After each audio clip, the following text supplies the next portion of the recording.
Welcome to the Whimsy Thrifter. I am glad you're here. This is my second YouTube video. Um, I hear a lot of my friends say they want to learn how to sew. And anytime that I've helped someone learn how to sew or taught them how to get things going, it seems to always be they don't know how to thread or to wind a bobbin with their sewing machine. So you sit down to sew, maybe you don't have the settings right, and you get discouraged because the first little bird's nest that you come along with, you don't know where to go from there. All of this takes practice. So I thought we would go over threading a machine. We're going to use this Singer 404 special, 403 special, sorry, it's a 403 special. And it's pretty basic, but all of the newer machines, they all thread the same way. It's just a little easier on the newer ones because you don't have to thread the needle by yourself. You don't have to thread the thread take up lever, certain things like that. In anything that we do, we have to commit to enough time to learn what it is we're trying to learn. So when you commit, you have to say, hey, I'm gonna do sewing for a year and see where it takes me.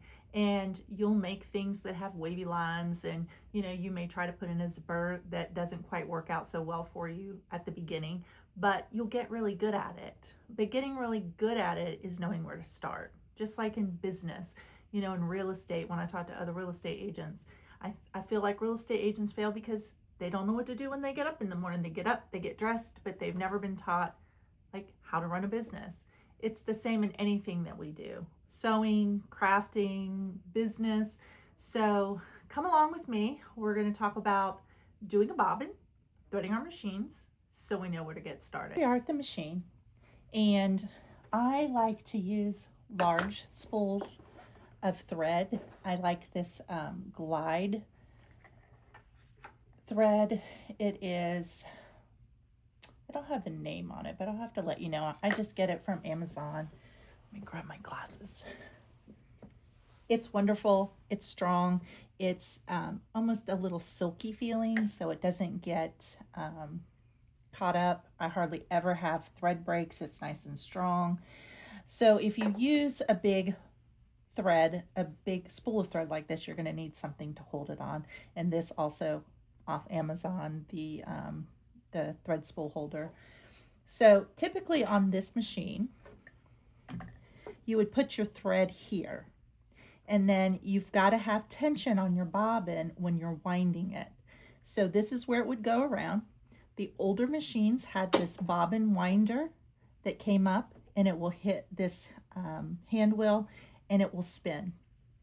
The little metal thing that you see stick out here is so that you don't overwind your bobbin, and it stops when it's full enough. I left my bobbin over here. Let me grab that.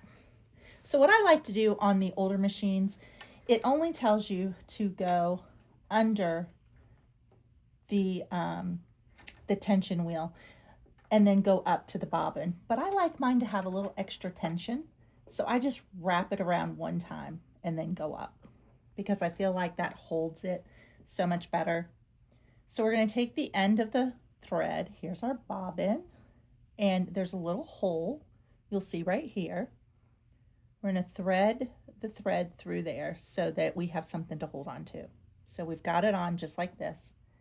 I'm just going to pop the bobbin onto the bobbin pin right there. I'm going to push it all the way up so that this rubber wheel is hitting the hand wheel. Now on vintage machines, in order for the needle not to run while you are winding a bobbin, you hold the hand wheel, and this center ring that is right here, you're going to turn it towards you, because what that does is it takes the tension off the needle so the needle doesn't spin and go up and down while you're winding the bobbin. So we're all set up here. We've got our thread spool, our thread coming down. We wrapped it around twice, put it through the hole in the bobbin. We've engaged the bobbin winding wheel, and all we're going to do is we're going to hold on to our tail because we don't want to let go and get it all messed up in here. So I always hold out a little extra. And I'm just going to hit the pedal And you can see that it is winding it perfectly.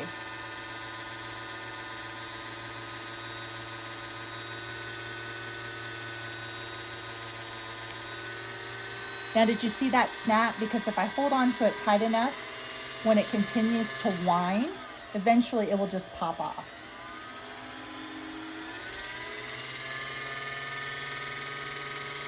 So I'm going to continue to wind the bobbin to a full bobbin, and the machine is going to tell me when it's time to stop.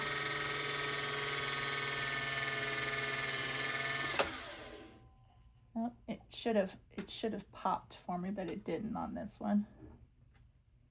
So I wound it a little too much. But you saw that when it popped off the wheel, it was done. It was enough. So all I'm going to do is take this off, put the bobbin winding wheel back down, and then I'm going to cut the excess thread. Should have had a little pair of scissors over here. And then this one has a drop-in bobbin system. So you pull the plate back, and in here is the bobbin, and I have one in here already. So we have a fully wound bobbin, we have this bobbin. I'm just going to put this one back in, so I'll continue to use the thread that's on here. Whenever you put a bobbin into a drop-in bobbin like this, I want you to make sure that you hold the thread like this so that it looks like a P. Now, you might have a machine that has a bobbin casing that you would drop it in, and then you would work the thread into the bobbin casing. Every bobbin I've ever put in a casing or a drop-in bobbin goes in like it's a P, right? So we're going to drop it in here, and inside here is just a little tiny catch right there. I hope you can see that. Remember, second YouTube video. So you're just going to wind it back to right here, and you're just going to leave it there, because we're going to pull it up when we thread the machine. We're going to pull this bobbin thread up through the needle plate.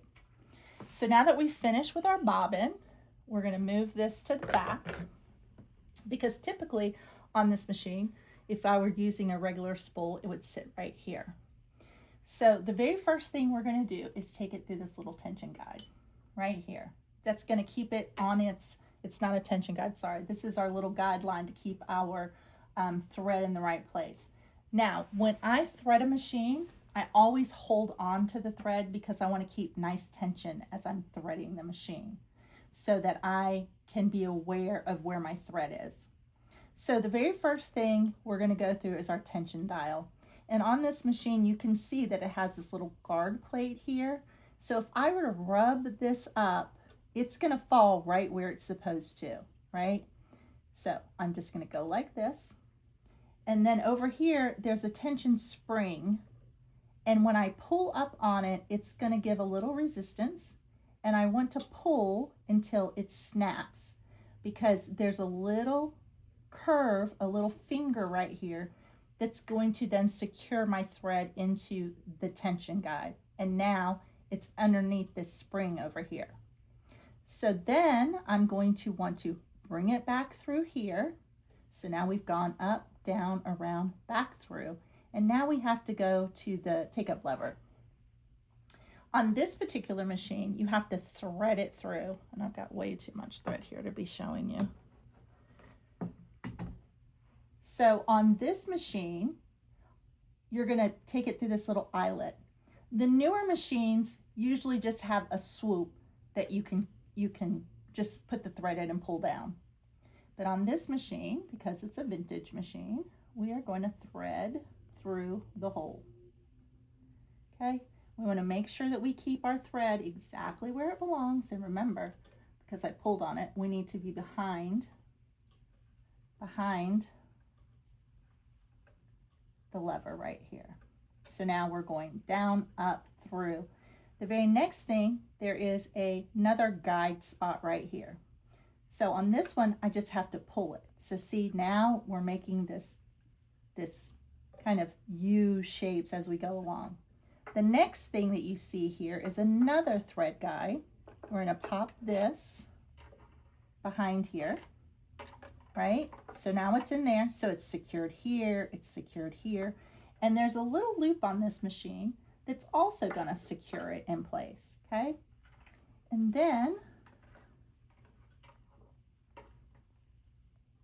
there is another tiny little guide right here.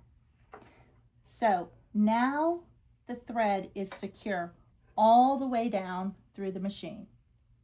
So we've gone, if the spool were right here, we've gone through the thread guide, we've come down out of the tension, clicked our spring, brought it back up through here, gone through the take-up lever, gone for another thread guide, another thread guide, another thread guide, and another thread guide. And now we are ready to thread the needle. On these vintage machines, I should have brought a pair of scissors.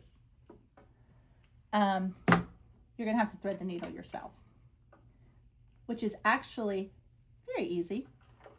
You just, I like to put my presser foot down. Hold on, I'm gonna have to grab some scissors. Just give me just a second.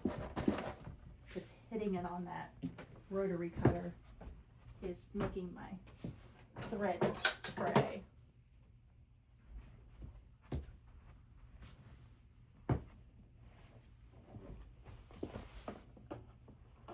You see what it was doing? Can you see that? There. So I'm going to just trim that off so we have a nice straight side. And all we're going to do is look at the little hole that we see. And the hole's pretty big, you guys, so it's not hard.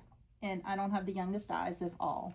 So now we're going through and we're going to pull it and put our presser foot back up now that we're threaded.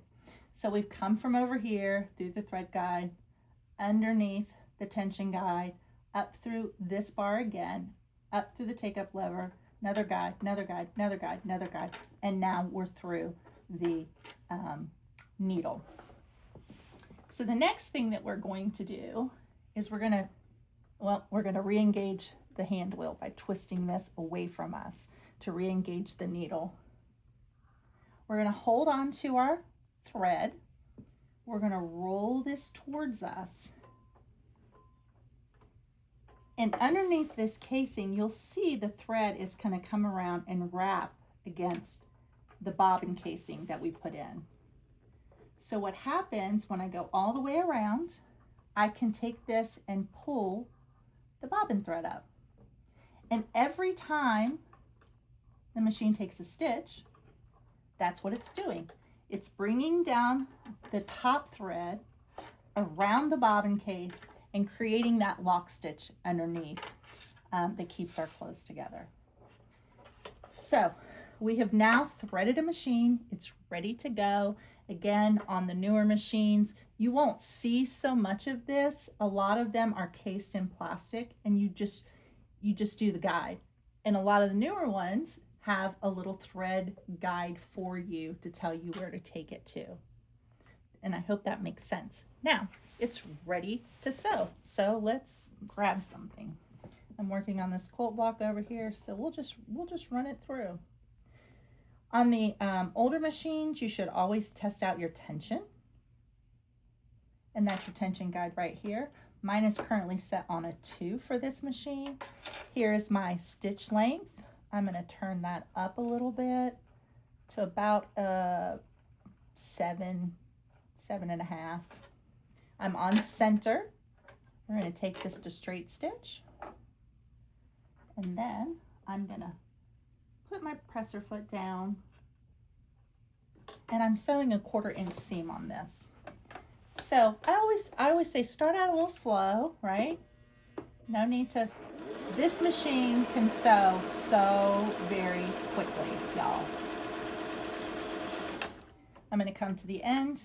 I'm going to pull up my needle, which releases the tension that I have with the bobbin and the thread, and I'm going to pull it out. And here we are. We've got a nice pretty 1/4 inch seam. This is ready to go, be ironed, and then put into the quilt block that I'm working on. So I hope that was very informative for you. Just start. I taught my niece how to sew, and I think she was getting a little agitated with me at times because I kept saying, nope, unthread your machine and thread it again. And if you run into bird's nest or things like that, bird's nest is when it gets underneath here and it gets all crumply up. Check in here in your bobbin case and make sure you don't have anything stuffed in here. And as you sew, you'll get more lint in here, and you want to make sure you keep that cleaned out too. Sometimes you just need to rethread your machine, and like right now I pulled too much. It should be a little bit tighter than what it is. But if I wanted to fix that, my foot is up, I could just pull it tight again. When your foot is up, it releases the tension so that you can pull the thread. If you put your foot down, it then puts tension on your foot or your thread, and you can't pull it. So if you're like, wait, Melissa said I could do that this way, it's because your foot is down. So that's kind of getting started with sewing, knowing what to do when you sit down at your sewing table. And guys, sewing isn't hard. Everything is made up of a straight line. It's just where you put your straight lines, how you cut your fabric, things that you do. Like, for instance, this little zipper bag that I made, you know, it's just, I did squares, put them together, and then I did a little quilting on it. And it's just putting the sides together in the seams and knowing which seams to bring together to make the bag and putting in a zipper. So we're going to take this journey together. This is my second YouTube video, and I've been wanting to do it for a while, and I just decided, why am I waiting? So I'm going to stick with it for at least a year, like I said in the beginning, because if you don't do something for a year, you don't know how good you're going to get at it, and you don't know what the results are going to be. So you have to commit, you have to stick with it. Everybody deserves a second chance. Everything deserves a second chance. When you're looking at fabric, you can make it into anything that you want. These older machines that I love to restore, I believe they deserve a second chance. And this machine, this 403 special, it will sew through anything that I put in here. I mean, it's just amazing, and the stitch quality is beautiful, as you can see on this piece of fabric right here. Thanks for stopping by, and number 3 video should be coming up soon. Thanks, guys, and until the next time, we'll see you later.